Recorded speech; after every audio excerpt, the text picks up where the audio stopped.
Madam ভিতরে আসতে পারি? এসো।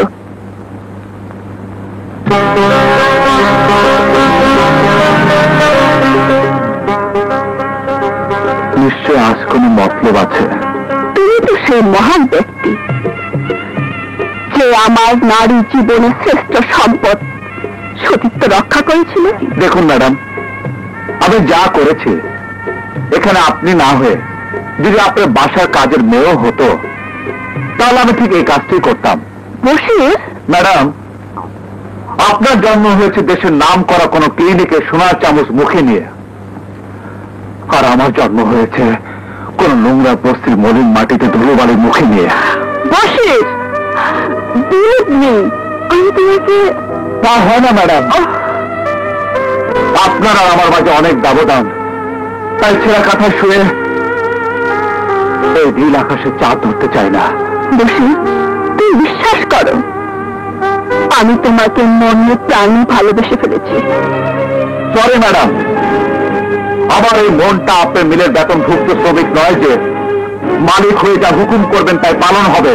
বসির, আমি তোমাকে সত্যি ভালোবেসে ফেলেছি। আমি তোমাকে বিয়ে করতে চাই। আপনি শহরের নামে দামি একজন ধনী মহিলা, একটা ইন্ডাস্ট্রির মালিক, আপনি বিয়ে করবেন আপনার মিলের সামান্য শ্রমিককে?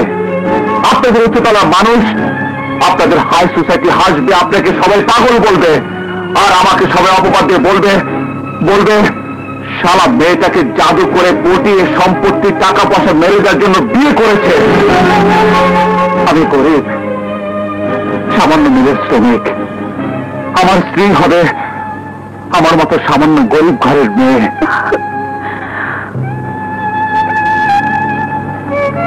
আমাকে মাফ করবেন ম্যাডাম, আমাকে মাফ করবেন।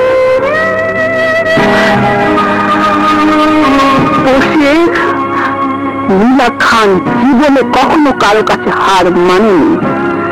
যখন যা চেয়েছে তাই পেয়েছে, আজও হার মানবে না।